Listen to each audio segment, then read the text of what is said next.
మొత్తం అటు కూలిపోయినా అసలు అటు అక్కడ పిలిచి రాని కూడా మొత్తం కొట్టుకోలేకపోయింది. అక్కడ కలిసికొచ్చింది ఇలా కడిచి ఆ నీళ్ళలో అక్కడ మా పొలాలు అక్కడ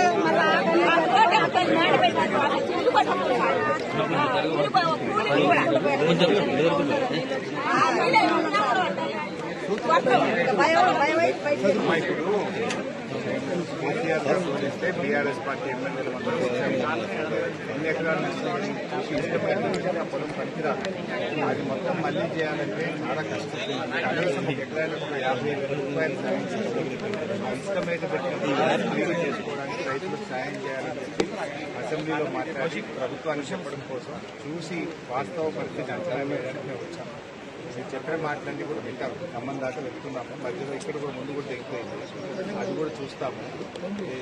నష్టపోయినటువంటి వరి పొలాలు నష్టపోయిన వాళ్ళకేమో ఎకరా 30,000 అంటే ఇవ్వాలి. ఇసుక బయటకు పెట్టిన వాళ్ళకి చెప్పి ప్రభుత్వం మీద ఒత్తిడి పెంచుతాం. మీ అందరికీ సాయం చేసే విధంగా ఏం జరిగే మా వంతు సహకారం ఉంటుంది.